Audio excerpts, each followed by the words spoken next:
So நான் பேச இருக்க தலைப்பு என்ன அப்படின்னா, ஆசை ஆசையாய் சமைக்கும் மனைவிகள் வெர்சஸ் அம்மா போல வருமா என சொல்லும் கணவர்கள். கல்யாணம் ஆன உடனே ஃபஸ்ட்டு உங்களுக்கு சமைச்சு கொடுத்த சாப்பாடு என்ன? ஃபஸ்ட்டு சமையலே சொதப்பலாக தான் அமைஞ்சிச்சு சார். நான் என்ன சார்ந்தான் தான் கேட்டேன். சொதப்பலா சூப்பரெல்லாம் கேட்கவே இல்லை. அதான் சார் சொல்ல வர்றேன். ஃபஸ்ட்டு அவங்க வந்த உடனே ஒரு ப்ரான் கிரேவி பண்ணாங்க. ப்ரான் கிரேவி பண்ணாங்க. அது எங்கள் அம்மா வைக்கிறது நல்லா வெங்காயம் தக்காளிலாம் போட்டு பெப்பர்லாம் போட்டு நல்லா காரமாக இருக்கும் சாப்பிடும்போது. அவங்க வச்சது கொண்டாந்து அதை பிளேட்டில் வைக்கும் போதே க்ரீன் கலராக இருந்துச்சு. அப்புறம் அதை எடுத்து க்ரீன் கலரில் இருந்துச்சு. அவங்க அப்படி பச்சை மிளகாலாம் போட்டு வச்சுருந்தாங்க. ஆனால் அதை எடுத்து ப்ரானை அப்படி வைக்கும்போது உயிரோடு இருக்கிற மாதிரி இப்படி போகுது. லைட்டாக மூவ் ஆச்சு. எனக்கு அப்பயே முடிச்சுட்டு நான் வெளில போய் சாப்பிட்றேன் அப்படின்னு கிளம்பிட்டேன் சார். ப்ரான் எப்படி மூவ் ஆச்சு? அதுதான் சார் ரப்பர் மாதிரி ஆயிடுச்சு சார்.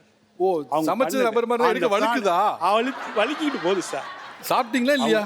சாப்பிடல சார். அன்னைக்கு நான் சாப்பிடாமே நான் வெளியில போய் சாப்பிட்டு பார்த்தாலும் தெரியும்.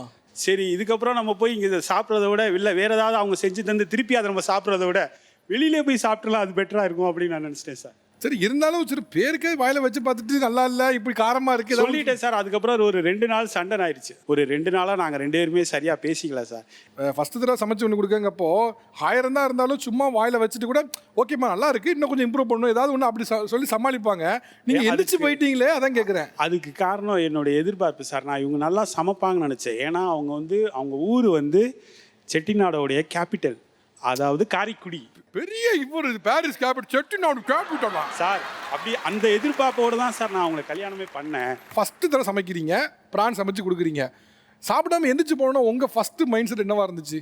ஃபஸ்ட்டு அவங்களுக்காக சமைக்க போகிறோம். ரொம்ப ஆசையாக இருந்துச்சு, ரொம்ப இம்ப்ரெஸ் பண்ணணும் அப்படின்னு நினச்சிட்டு நான் யூடியூப் ஆக்சுவலாக சமைக்க தெரியாது, பட் இவங்களுக்காக யூடியூப்லாம் பார்த்து சமைக்கணும்னு சொல்லி யாருமே கிச்சனுக்குள்ளே விடல, ஹெல்ப் கூட கேட்கல. சமைச்சு கார்னிஷ்லாம் பண்ணி வச்சுட்டேன். சரி, அவங்களுக்கு சாப்பிட கூப்பிடணும்னு டேபிள்லாம் ரெடி பண்ணி இலையெல்லாம் போட்டு வாங்க சாப்பிட்லான்னு சொல்லிட்டு உட்கார வச்சாச்சு சார்.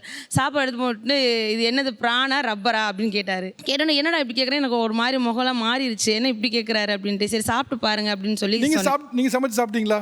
சாப்பிட்டேன் சார். எப்படி இருந்துச்சு? நல்லா தான் இருந்துச்சு.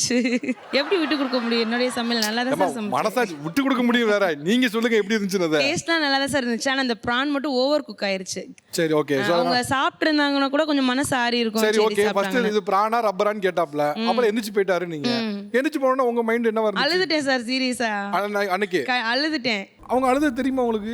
அவங்க தனியாக அழுது எனக்கு தெரியாது சார். எப்போ தெரியும்? அதுக்கப்புறம் ஒரு நாள் 2 நாள் இதே மாதிரியே இருந்துச்சு. அதுக்கப்புறம் தான் சார் நான் என் மேலே தான் தப்பு அப்படின்னு நான் ரியலைஸ் பண்ணேன் சார். அவங்களுக்கு தெரியல அப்படின்னு சொல்லி நான் சாரி கேட்டேன் சார். அவர் சாரி கேட்டோன்னா உங்க மைண்ட் செட் என்னவா இருந்தது? இல்லை சார், ரொம்பவே கஷ்டமாயிருச்சு. ஒரு இன்சிடென்ட் டக்குன்னு பண்ணிடுறாங்க, ஹர்ட் பண்ணுற மாதிரி. சாரி கேட்டோன்னா உடனே அதை அக்செப்ட் பண்ணிக்க முடியல. 2 டேஸாக நான் தான் பேசல, அவங்க பேச ட்ரை பண்ணாங்க. ஆக்சுவலாக நான் பேசலை.